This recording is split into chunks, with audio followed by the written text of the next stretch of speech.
Can you recall a time in your life when you were out with friends or with your romantic partner or at work, for example, and all of a sudden you had one anxiety thought come through, and then all of a sudden it turned into 10, 20, 30 anxieties, and all of a sudden your mind was absolutely flooded with everything that could go wrong in every way, and every anxiety you thought seemed to turn into three more. And those three turned into three, another three, and another three. And it just created like a logjam in your mind. Well, my guess is that you will be able to answer yes. Some people say no, but the majority of people say yes. And it's a perfectly normal reaction to have if we are not trained in how anxiety works. Now, in this video, I'm going to go through different types of anxiety structures, namely generic anxieties leading to specific anxiety projections. Now, that might not make sense at this moment in time, but I'm going to show you in this how one generalized anxiety that might not really fit in anywhere can start attaching itself to any area of your life today. And that is why you can get 10, 20, 30, 40, 50, 100 anxieties in the blink of an eye, where you're there with friends or your romantic partner, you're wanting to be in the moment, but it feels like your head is just a cluster of anxieties that never seem to stop. So let's take it to the screen and explain how all of that happens. Okay, now before we start on the screen, what I want to do first is explain the terminology which I use for the term of anxiety. Anxiety is a painful pre-projection of a future event. So, for example, if you're out with friends at a meal, and it could be, are you funny enough? Will people criticize you? Is there a certain member of the group that's going to judge you? What if that certain member of the group uses emotionally manipulative behavior and suddenly turns everybody against you? What if you feel sick, or what if you order the wrong food? What if the waiter spills your food or drinks on you, whatever? And it can all of a sudden flood into a mass of anxiety thoughts. So anxiety is a painful pre-projection of a future event. And this is when we hear that phrase, be in the moment. Being in the moment is seeing life as it is. Anxiety is a pre-projection of a future that hasn't even happened yet. There could potentially be a likely option that those anxieties could happen. However, if that anxiety hasn't happened yet, then it's just in your imagination. And when your anxieties are in your creative part, they can start to multiply. Now, remember before when I mentioned there are two specific areas, there's generalized anxieties and specific anxieties. And you're going to see here through the different colors as they unfold. What we're going to do firstly is start with a generalized anxiety, and these can be incredibly destructive. So we've got generalized anxiety here. I'm going to lose. Now, what I mean by generalized is it's not saying anything specific. It's just saying, I'm going to lose. Well, you're going to lose what? It doesn't say anything. It just says you're going to lose. So that's a generalized anxiety. And then it attaches itself to a specific event in your life. So it could be, I could be made redundant. So I'm going to lose my job. Or I'm going to lose could be, I'm going to lose my romantic partner, or I'm going to lose at sport. So it's a generalized anxiety, and it can attach to anything in your life. Let's take another generalized anxiety. This could be, people don't like me. This is obviously a very common trauma response. So it could be when we were young, we were in social situations where we may be bullied or put down, laughed at, mocked, like millions of people do, and we could have formed a trauma response in our mind from, say, 10, 20, 30, 40 years ago, where we have experienced where people have been abusive to us, and we form that belief, people don't like me. So that, again, is a generalized anxiety. People don't like me. And it's generalized because, well, who are the people? And how don't they like you? There's nothing specific about that phrase. People don't like me. And then that could project onto specific areas of your life today. My partner doesn't like me. My friends don't like me. So you can see here one generalized anxiety, and these could be, say, for example, past beliefs from trauma experiences that we've had, unresolved trauma experiences. It could have been, again, we were bullied in school and we formed a belief, people don't like me, and then it projects onto our life today because it doesn't know where it fits in. So let's look at a third generalized anxiety. It could be, I'm not good enough. Now, I focus a lot on this, especially on my course, Life Beyond the Ego's Mask, around the areas of guilt and shame. And guilt is a belief I've done something wrong, and shame is a belief I am something wrong. Now, I'll put a link in the description below to a video where I explain about how complex shame actually is. Because we can get blamed for something we've done wrong and we feel natural, healthy guilt. If, however, we've been overly blamed for something that we didn't do, we can then feel toxic guilt. So we take responsibility for everything that we blame ourselves, well, we've done everything wrong and it's our fault, not anybody else's.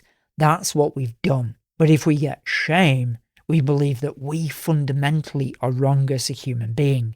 Now, if we've got a belief that we fundamentally are wrong as a human being, that very often projects onto every action we do because it's trying to justify itself. I don't want to go too far into that at the moment because shame is a very, very complex area. But like I say, there are other videos than that, and I go into it in a great depth in my course, Life Beyond the Ego's Mask.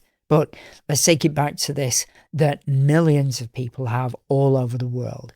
I'm not good enough. So this could be a trauma response and a belief of when people may have put us down or judged us or criticized us when we were younger.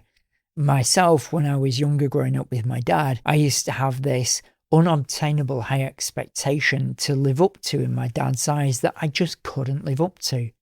So because my dad criticized me, because he had low self-worth himself, took it out on me, I believed what he said even though he was wrong. So my belief was, I'm not good enough, even though I was set up to fail. So if we take a person here who has a generalized anxiety, I'm not good enough. Again, the mind says, well, you're not good enough for what? So it doesn't know where it fits in. So then it starts to justify itself by attaching to your life today. Now remember, these generic anxieties could have been formed 10, 20, 30, 40 years ago through unresolved trauma expressing themselves today. So if I'm not good enough could be, I can't do sports because I'm not good enough. I can't succeed at because I'm not good enough. It could be any area of your life.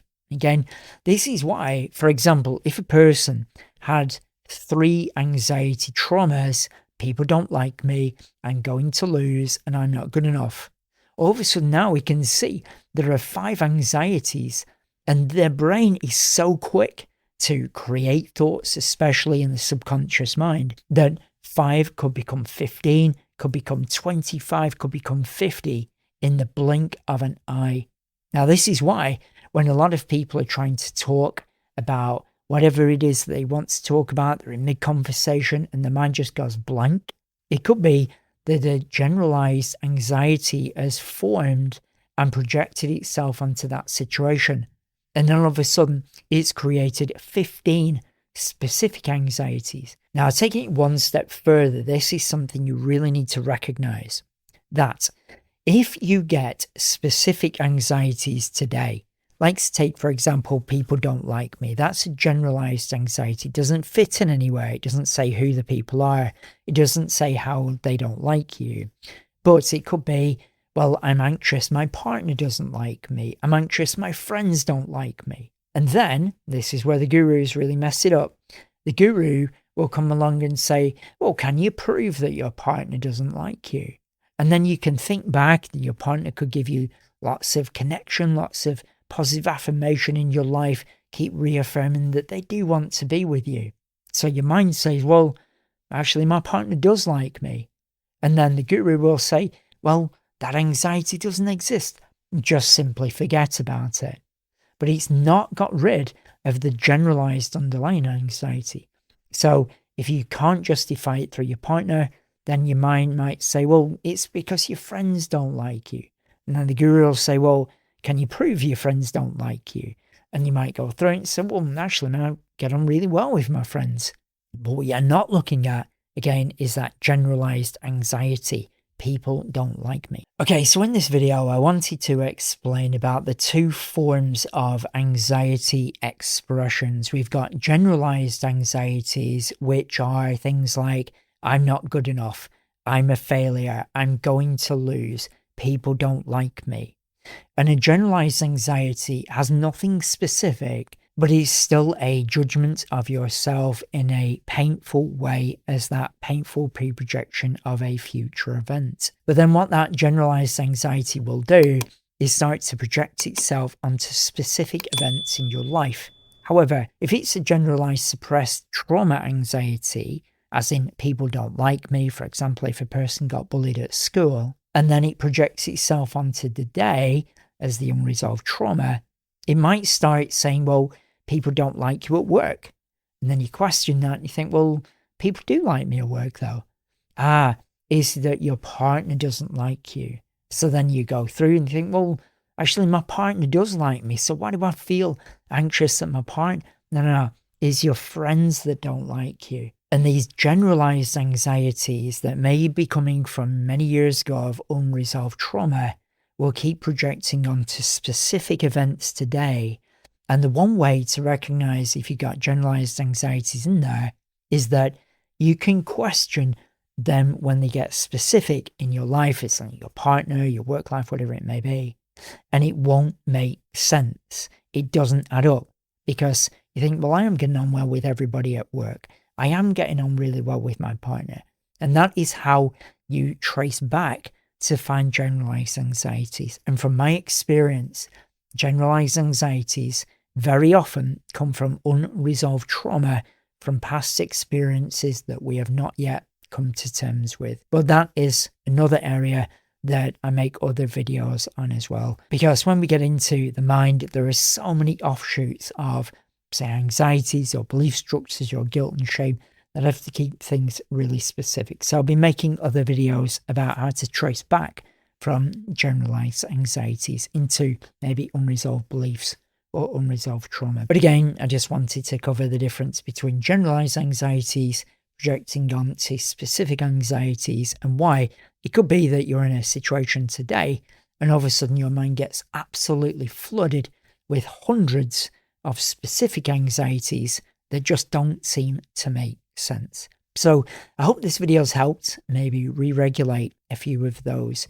questions of, why do I get so many anxieties about situations when I know I shouldn't be getting anxious about these things, but yet I still am?